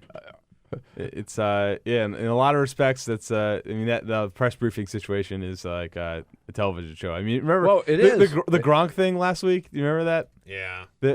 He got the Patriots tight end Rob Gronkowski to come in, walked in and stage this interruption, and it was the whole thing. It was he's like he's a supporting cast. No, Gronk. No, yeah. It's amazing. And I've seen. When Mnuchin comes in again yesterday, I've just seen Mnuchin in the briefing room 3 times in the last couple of weeks. And look, I'm not going to complain about them trotting out cabinet secretaries. I mean, that's great. I mean, Obama didn't do hardly enough of that. So, Wilbur Ross has been out there. Gary Cohn is out there a lot. We like that. We like the opportunity to ask those guys questions. So more of that. Less of the nonsense. Yeah, sure. We'll go with that. Right. Yeah. Well, Nikki Haley was out there. What's his name? Mulvaney. No, the budget director. Yeah, Mulvaney. Yeah. Mick Mulvaney. Right. Mick Mulvaney.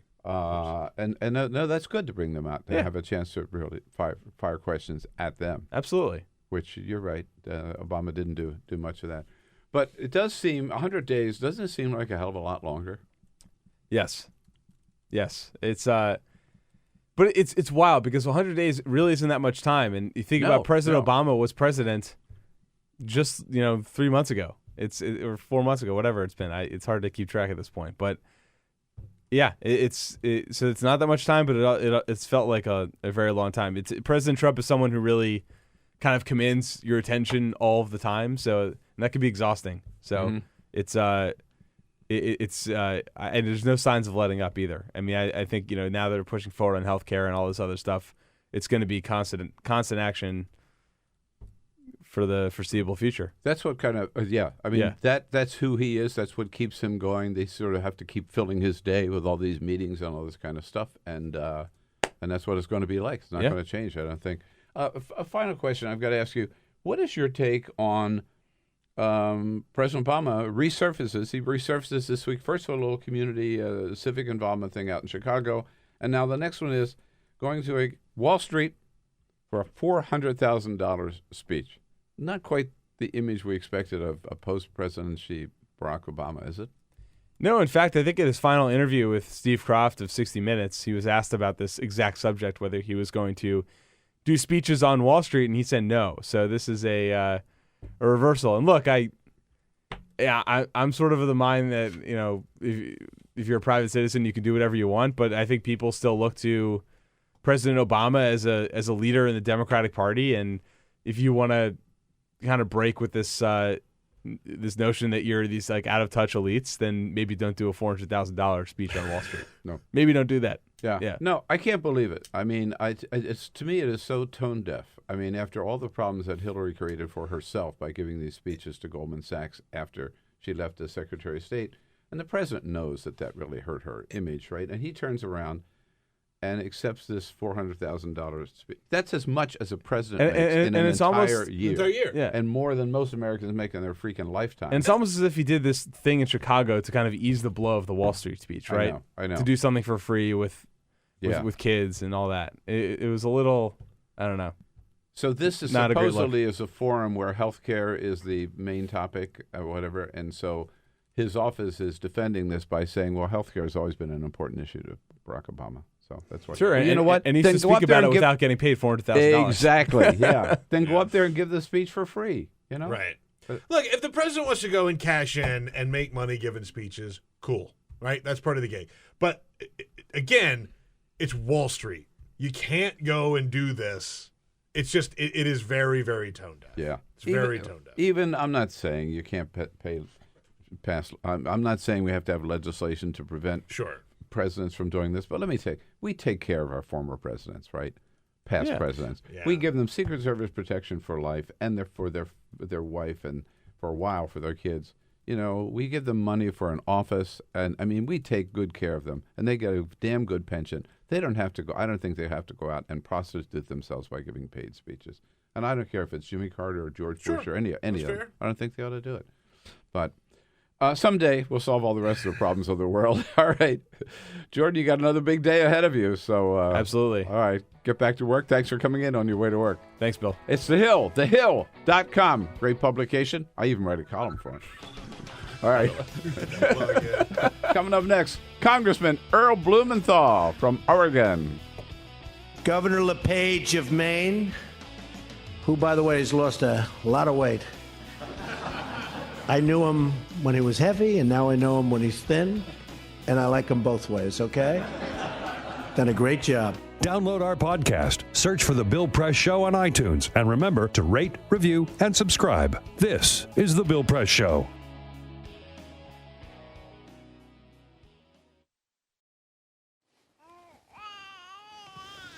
So they say it's a man's world?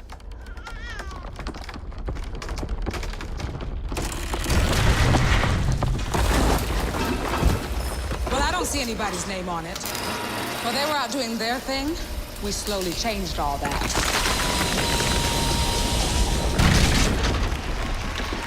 We changed all that.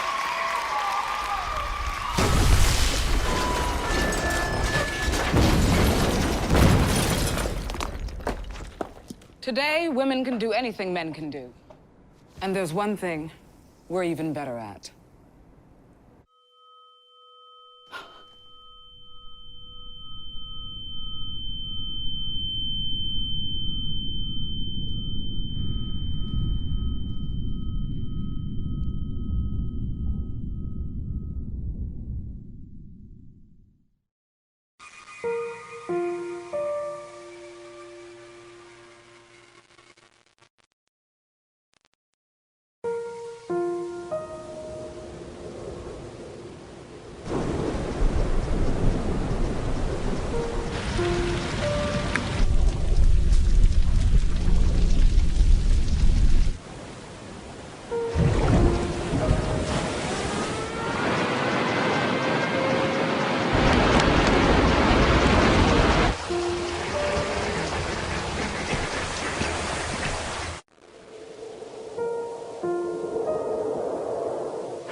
Don't wait. Communicate. Make your emergency plan today. It's those guys.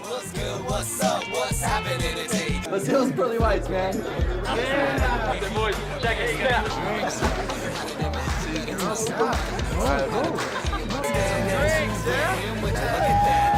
Stand up, do my terrorists, don't compare us. Go.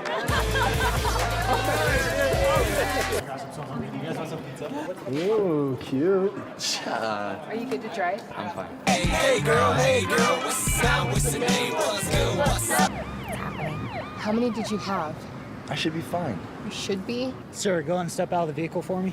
Yes, sir. See ya, buddy. Today, Sean's got a hearing. We'll see how it goes.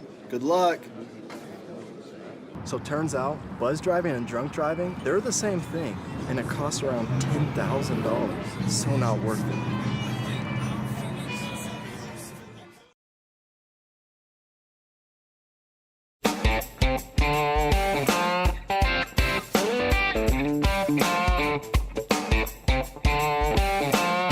Live video, Bill's commentary, the best clips from the show, all in one place. YouTube.com/The Bill Press Show.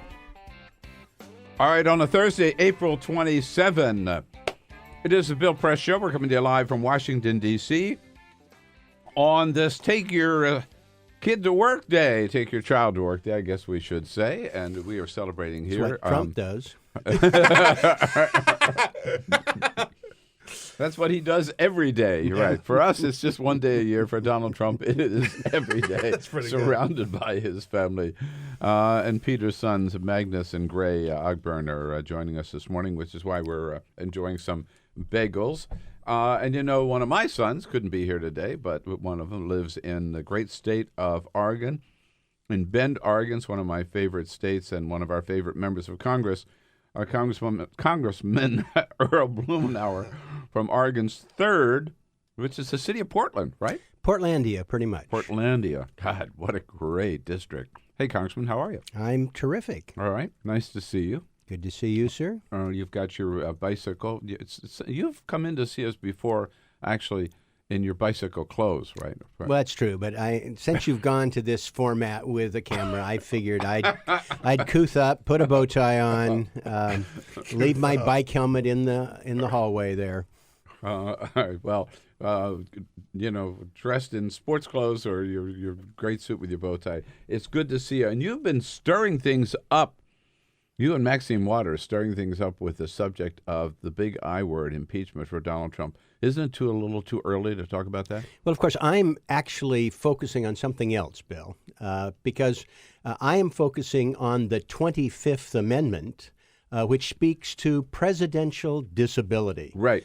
We just celebrated the 50th anniversary of that amendment just a few weeks ago. Which is the alternative to impeachment, isn't it? Well, what it speaks to is when a president is incapacitated.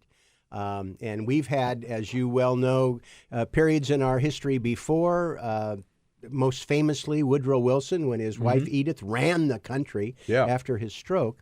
And that was created to have a process whereby if the president was incapacitated, he could temporarily or permanently be relieved of his duties and it transferred to the vice president. As I was examining this the involuntary nature of it, it occurred to me that if it was going to be used in the case of a president who was just mentally unstable, who was delusional, that actually the 25th Amendment as written would not operate because it requires that the vice president and the president's cabinet, his executive officers, make this decision. Well, a delusional, paranoid, mentally unstable president could just fire the cabinet, and then the 25th Amendment couldn't work. So I've proposed legislation. And they have to, as I understand it, right, that they have to then, the vice president and the cabinet would have to request Congress to remove the president. They would trigger it. Right. And then it goes on to Congress. Yeah. So I've proposed an alternative to the president's cabinet because the language says, or such body as the Congress may designate. And so I'm proposing that alternative body be all former presidents and vice presidents. It's bipartisan. They know the stresses and demands of the job. It would be credible in the eyes of the American public. Sure. And a delusional president couldn't fire them. You'd have Republicans and Democrats, right? Yep. It'd be a pretty small body, too. They're never, Right. at most 5, I think, in our lifetime at one time. Wouldn't it take an act of Congress? No. Yeah, ultimately, the Congress... You'd have to amend the Constitution? No. Because in the constitutional amendment, there was a phrase, or such body as Congress would designate. So Got it. Congress, by law, can designate an alternative group. And so I'm circulating a piece of legislation that would provide that alternative. Right. You mentioned Woodrow Wilson, but the 25th Amendment came after Wilson's day, right? Absolutely. Has it ever been implemented, ever been used? It has been. We've had situations when President, for example, most recently when President Bush was undergoing an operation that he would have been under anesthetic. It was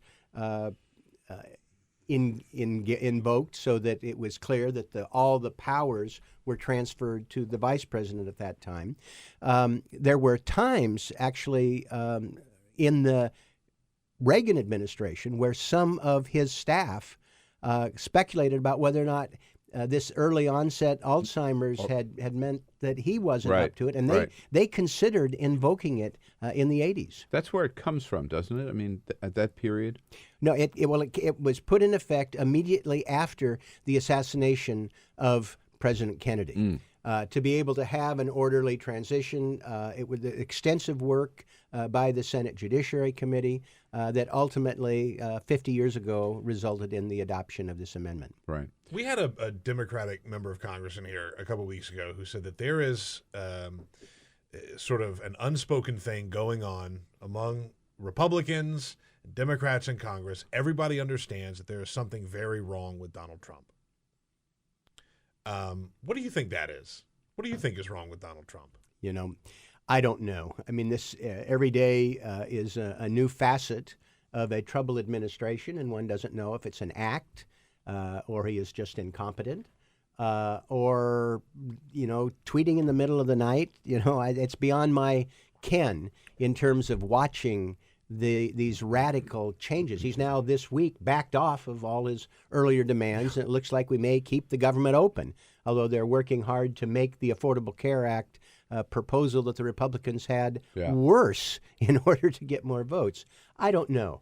But I do know that we're working hard to be able to make sure that we're resisting some of the more outrageous things that he does, to be able to focus this energy in our community and elsewhere, to be able to make a difference politically and being able to help vulnerable people. And then I've had some legislation, for example, the No Trump Act that I'm circulating to make it harder for a president who is engaged in ongoing businesses with himself and his family to profit by it.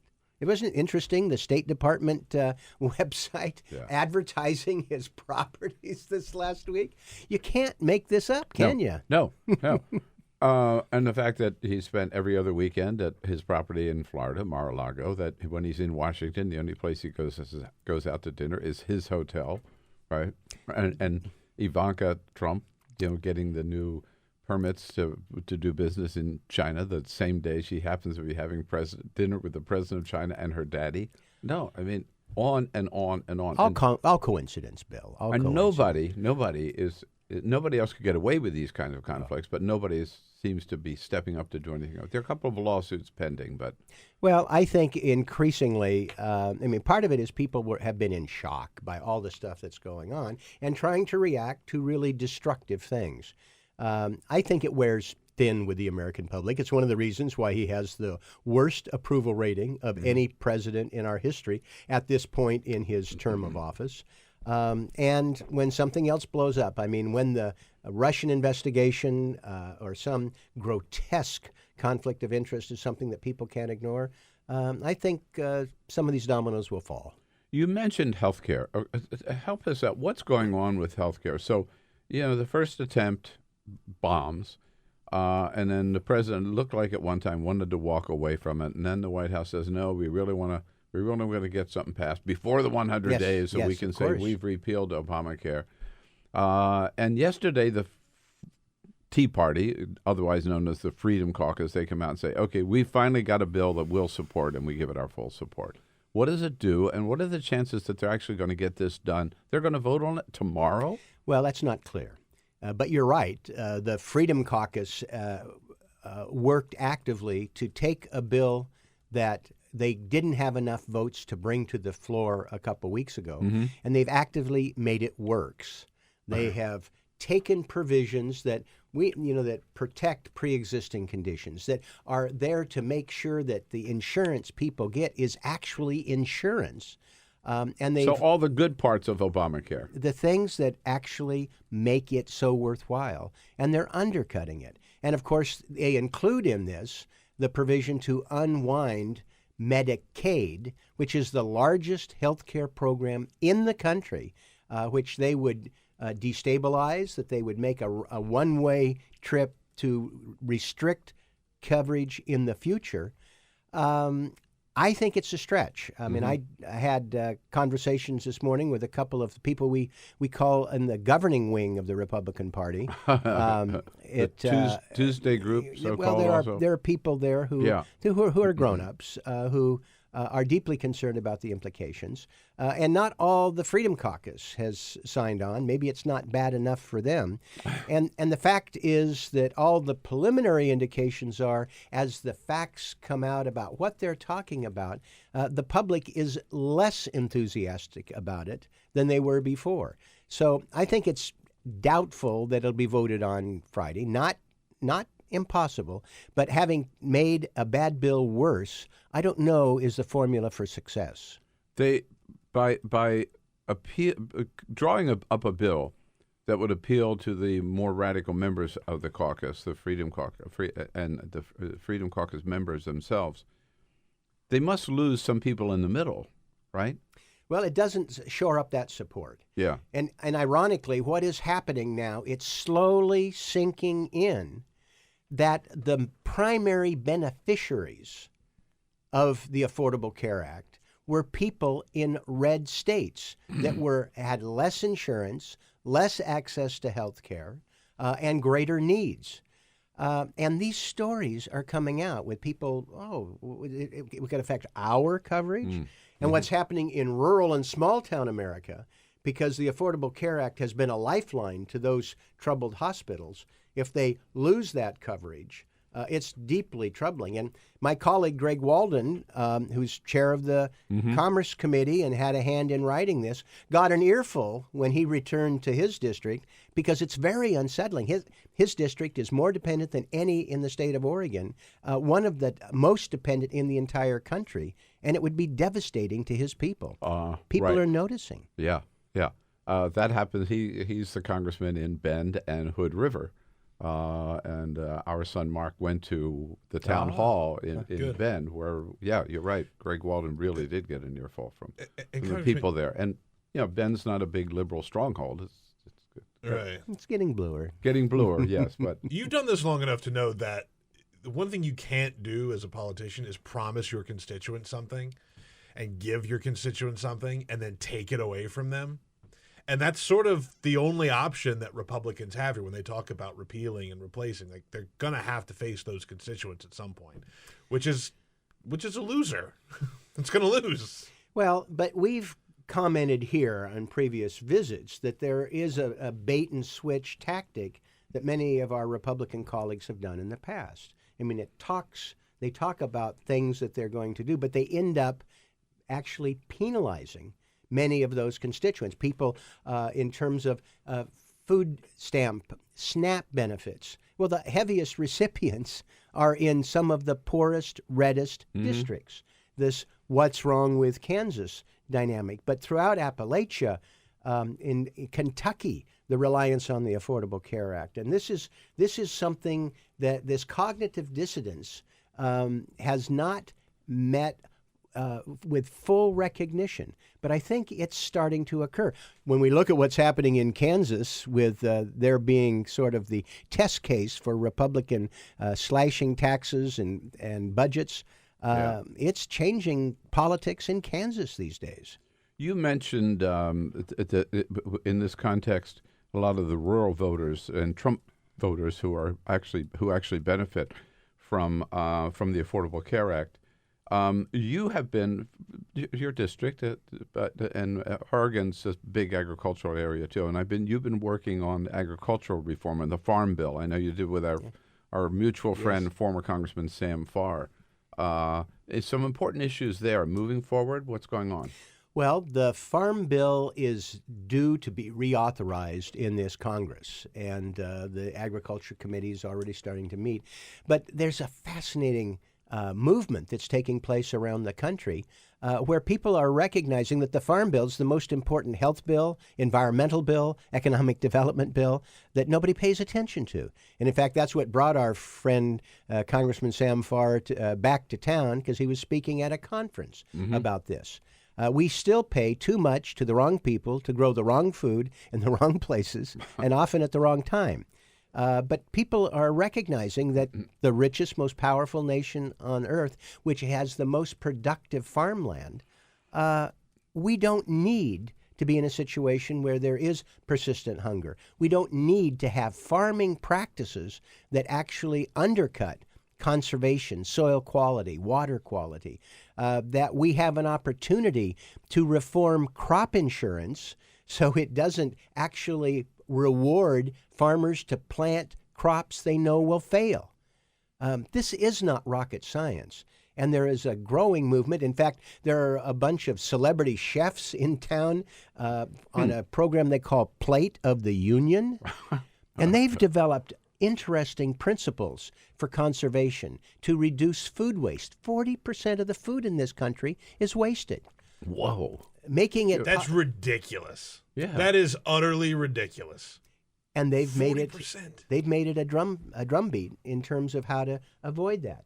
Being able to take food and have less of the subsidy going to big corn, big soy, and in fact support people who are these specialty crops. We call them food, fruits and vegetables. Yeah. Give them a little support.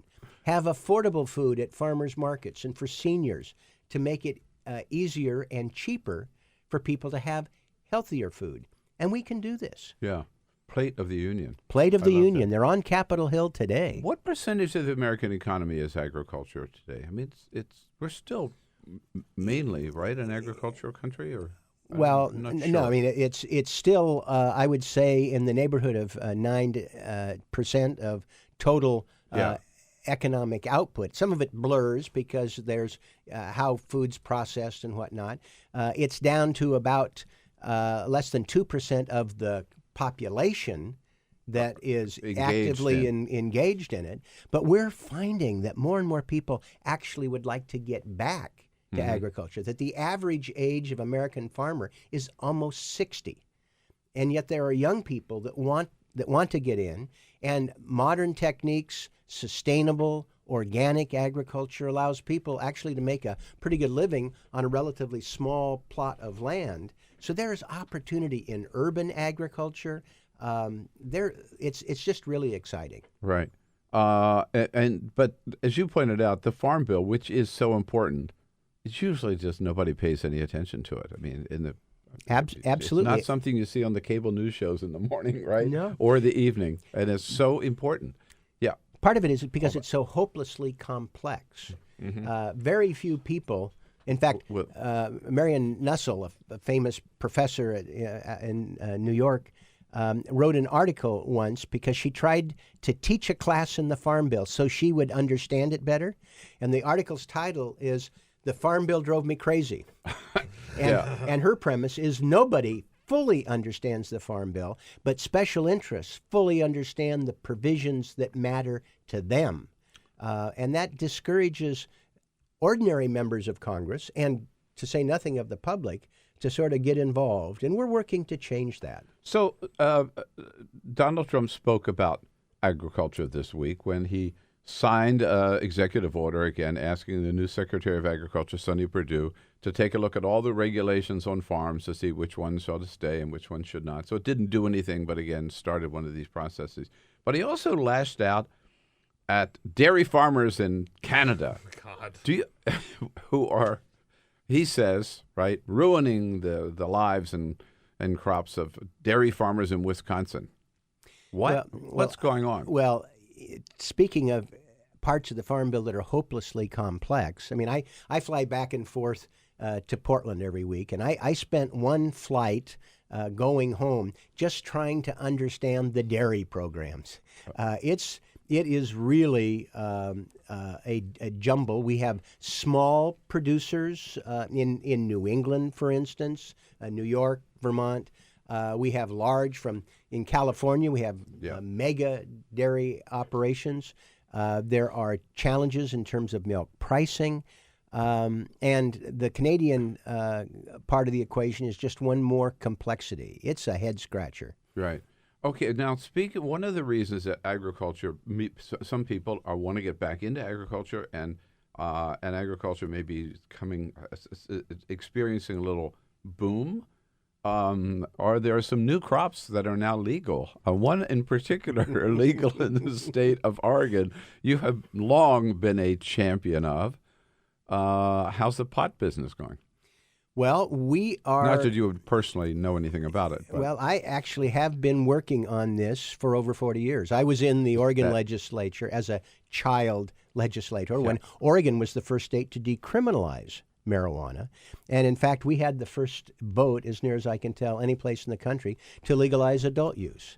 And I have been working on it since then. Oh, yeah. And the pot caucus in the Congress we here. Now have, that's right. We have a cannabis caucus that's organized with bipartisan Republican and Democratic co-chairs joining me. It came, I think the wave crested this last fall when we had 9 states vote on expanding access to either adult use. California, of course, approved it. Right. With my vote. Or medical. And 8 of those 9 states approved it. Now we have 200 million Americans that have legal access to medical marijuana. We have 8 states that have legalized adult use, over 60 million people. So this is fascinating in terms of how quickly it has really gained momentum. And the impact on the economy in Oregon? Well, it has generated tens of millions of dollars of tax revenue for schools, for drug treatment. We have thousands of people now working at family wage jobs in state legal marijuana businesses. But the real potential, Bill, lies going forward. We've spent $1 trillion on a failed war on drugs. Your old friend Ronald Reagan unleashed this deliberately against young people and African Americans. Very naked political ploy. We've spent $1 trillion since Nixon. Another Californian. There's a theme here. Drugs now are every bit as available. The prices are lower, and the prohibition on marijuana absolutely failed. So when we change this, to dial it back, to put resources behind treatment, to stop the marijuana business. Marijuana's big business in the United States now. It's just drug cartels that have this underground. We'll be able to reduce the unnecessary incarceration, particularly for young African-American men. It can devastate their lives. And we'll tax it and regulate it and move it forward and have the medical applications. I think it can be a very significant advance. Yeah, and it's only a matter of time, I think, before that is the rule in all 50 states, I'll say. Congressman, it's great to have you where you are, and thanks so much for coming in this morning. Congressman Earl Blumenauer from Oregon's 3rd Congressional District. I know you've got a big day today. You got to wind up for that big healthcare vote tomorrow, so we'll let you go. Thanks so much for coming in. Thanks, Bill. Always good to see you. Always a pleasure. Thanks, folks. Come back and see us again tomorrow. This is the Bill Press Show.